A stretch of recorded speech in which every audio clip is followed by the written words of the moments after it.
बिस्मिल्लाहिर्रहमानिर्रहीम अस्सलाम वालेकुम। पाकिस्तान में ये जो तमाशा हो रहा है, जो इंस्टेबिलिटी हो रही है, चाइना इससे कतन खुश नहीं है। बिल्कुल भी आप कह ले तो 0/0 चाइना बिल्कुल खुश नहीं है। ये जो सूरत हाल तमाशा हो रहा है, इंस्टेबिलिटी हो रही है, आप ये देखिए कि हुआ यूं है कि अफगान तालिबान ने कहा है कि ये जो ड्रोन उड़ा था ये पाकिस्तान की एयर स्पेस से आया था। अब इसके बाद जितनी तमाम के तमाम, इमेजिन कर लें जरा कि तमाम अफगानिस्तान के जितने हमसाया लगते हैं उनके कान खड़े हो गए, इंक्लूडिंग ईरान। अगर लेट से अमेरिका ये पाकिस्तान की एयर स्पेस इस्तेमाल करके अगर वो ईरान की किसी जगह पर हमला कर दें, तो याद रखिएगा अफगानिस्तान का मामला तो जो भी है, उन्होंने भी खैर अब धमकी दे दी है, लेकिन ईरान ने तो आपको बताए बगैर सीधा आप पर चढ़ दौड़ना है। बाद में आप कहते फिरे ऐसा नहीं था वैसा नहीं था। आज पाकिस्तान के फॉरेन ऑफिस ने कहा है कि जी अफसोसनाक है, उन्होंने क्लियर कोई बात नहीं कही। क्लियर दो टोक अंदाज में देखिए, पाकिस्तान की आर्मी के DGISPR आएंगे, स्पोक्स पर्सन, वो आकर जब तक डिनाई नहीं करेंगे, ये बड़ा सीरियस एलिगेशन उन्होंने लगाया, तब तक कौम को कोई भी उम्मीद या कोई चीज़ नहीं पता चलेगी कि आया हमारी एयर स्पेस इस्तेमाल हुई है, क्या हुई। अफगान तालिबान ने तो चाइना और रशिया से मदद ली। अब ये समझिए लेट से कि ये बात अगर ठीक है जो अफगान तालिबान ने की है, तो चाइना शदीद नाराज है, क्योंकि चाइना ने ऑलरेडी कहा था कि अमेरिका अफगानिस्तान में आया था सिर्फ और सिर्फ, उसने पाकिस्तान का नाम बाद में लिया था। उसने कहा था पहले वो चाइना को टक्कर करने के लिए आया था, चाइना की जासूसी और पाकिस्तान पर हमले के लिए और पाकिस्तान की जासूसी वगैरह। अब आप ये देखिए कि नीचे से गुजरता है CPEC. In case Afghan Taliban की बात ठीक है तो ये बलूचिस्तान के ऊपर से गुजरा, तो बलूचिस्तान के ऊपर से गुजरते हुए आया है तो उसने नीचे सब कुछ स्कैन किया है, यानी जासूसी की है। तो ये बात तो चाइना को हजम नहीं होगी। अब असल में जो होने जा रहा है, चाइना का उधर गेयर वो उसने इस वक्त डाल लिया है, और ये जो गेयर अप उसने किया है वो असल में इंडिया के साथ लड़ाई के लिए उसका मामला बिल्कुल सीधा हो चला है। आज ताइवान के अंदर 12 उनके तैयारे घुसे हैं उनकी एयर स्पेस में, और ताइवान ने शदीद एहतजाज किया है। असल में अब चाइना पाकिस्तान के जो तमाशे चले सबको पता है, चाइना को भी पता है ये कौन ऑडियो लीक कर रहा है। ये जो आज ऑडियो लीक हुई है, और उसमें खास तौर पर याद रखिएगा IMF के हवाले से जो शौकत तरीन की ऑडियो लीक हुई है, हकीकत टीवी ने आपको पहले बताया था कि इसमें कई हिस्से काटे हैं, कई बाद में जोड़े, और सबको पता है ये कौन कर सकता है। और किसी की पाकिस्तान में इतनी ताकत तो है नहीं कि कोई किसी की कॉल लीक जो है वो कर दे या उसकी रिकॉर्डिंग करे। जब दिमाग ही सारा दिन इधर होगा तो बात कहाँ पर बनेगी। अब चाइना इस सूरत हाल में देख रहा है कि पाकिस्तान में इनको इन तमाशों से फुर्सत ही नहीं मिल रही। असल में अब पोजीशन लेने का वक्त आ गया, और पोजीशन क्यों लेनी है कि ब्रिक्स के अंदर, असल में आप जानते हैं कि ब्रिक्स आप समझ लीजिए चाइनीज मेड नेटो टाइप एक चीज है, जिसके अंदर ब्राजील है, रशिया है, चाइना है, इंडिया है, यानी दीगर ये असल में है, और साउथ अफ्रीका भी इसका पार्ट है, लेकिन मेनली चाइना समझ ले इसको कंट्रोल करता है। अब चाइना ने ये कहा है कि सऊदी अरेबिया, ईरान, तुर्की, इजिप्ट, ये जरा सुनते जाएं, और उसके साथ ईरान और अल्जेरिया, अब ये भी शमूलियत इख्तियार करने जा रहे हैं। पाकिस्तान कहां पर खड़ा है, जरा पाकिस्तान का तो पूछ ले कि हम कहां पर खड़े हैं। मोदी ब्रिक्स के ऊपर जाता है, सारे वहां पर होते हैं, पाकिस्तान का कोई पता ही नहीं है। ये नहीं उन्होंने कहा कि पाकिस्तान ने अप्लाई करने की बात की, पाकिस्तान का कोई पता ही नहीं है।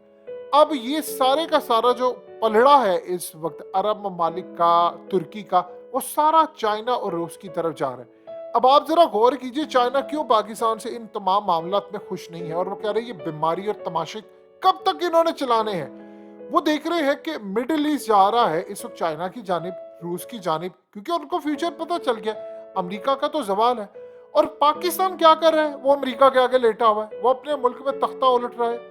और वो ग्लोबल टाइम्स के आर्टिकल आपको कई दफा हमने दिखाए कि वहां पर ये सूरत हाल चल रही है कि जी इमरान खान का तख्ता अमेरिका ने उल्टा था। वो सबको पता है, बच्चा बच्चा जानता है, जिन्होंने गिराया है वो ही नहीं मानते इस बात को, बाकी सबको पता है कि अमेरिका ने काम किया है। अब जो कहानी शुरू हुई है वो कहानी बड़ी अजीबो गरीब है।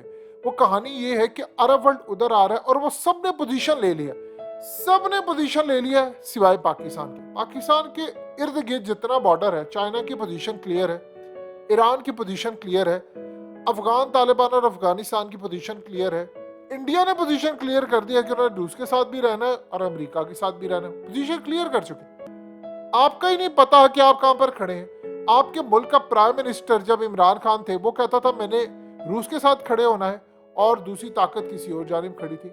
और इस वक्त सूरत हाल ये है कि आपका जो वजीर आजम है और ये बाकी सारे वो अमेरिका के आगे लेटे हुए हैं और आपका पता कोई नहीं। अब चाइना ताइवान, चाइना इंडिया की लड़ाई का बिल्कुल मामला इधर जा रहा है। इस दफा जो लड़ाई है वो भारत अमेरिका के साथ मिलकर मशक़े कर रहा है, तो उन्होंने आगे लड़ाई करनी है। तो आप कहां पर खड़े हैं? आप कहां पर खड़े हैं? जरा कौम को तो बता दें आपकी पोजीशन क्या है। आपको पता ही कुछ नहीं है। यानी जो बेशरम लोग होते हैं आप उनके बारे में जरा समझिए। हमारी पोजीशन ही कोई नहीं है। हमारे चंद लोग अमेरिका के आगे लेटे हैं, कौम उधर है, बाकी चंद लोग उधर हैं और पता ही कुछ नहीं है कि हमने अगले महीने कहां पर खड़े होना, कल क्या होगा, परसों क्या होगा।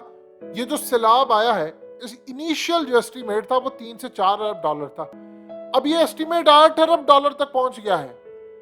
जब आपके मुल्क में फुर्सत ही ये ना हो कि हमने इमरान खान को डिग्रेड करने के लिए कॉल्स रिकॉर्ड करनी है और कोई इनसे पूछने वाला नहीं है, आपके मुल्क का कोई कानून ही नहीं है, इनको कोई इंटरनेशनल सतह पर पूछने वाला नहीं है, आप किसकी इजाजत से कॉल रिकॉर्ड कर रहे हैं? जाहिर सी बात है सबके माई बाप है, कोई पूछने वाला नहीं है और कोई पूछेगा तो उसका क्या हश्र होगा वो आप अच्छी तरह जानते हैं। ये आपके मुल्क की सूरत हाल है।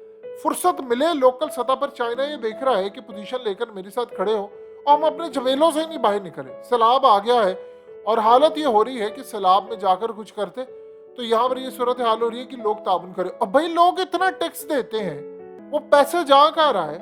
हमें भी तो बताएं कि वो पैसा कहाँ जा रहा है, कौन बाहर लेकर जा रहा है, जरदारी, नवाजी, फलाना।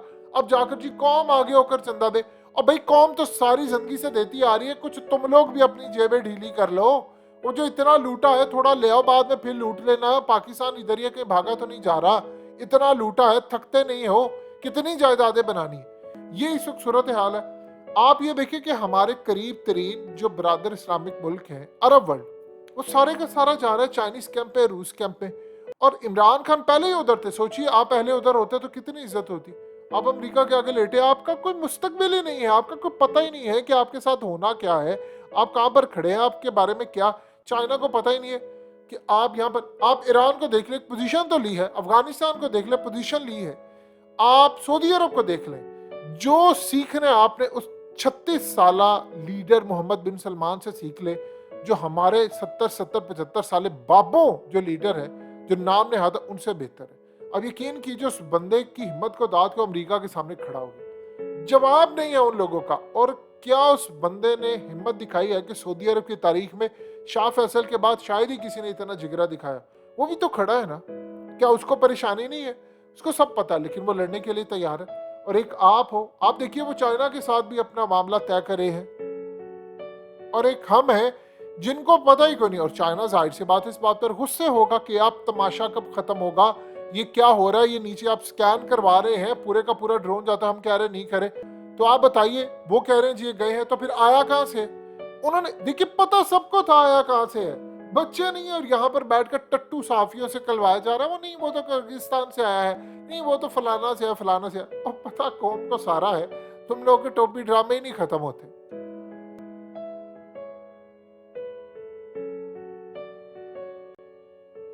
हकीकत टीवी को सब्सक्राइब करना मत भूलें, वीडियो को लाइक करें, शेयर करें और कमेंट सेक्शन में अपनी राय का इजहार जरूर करें।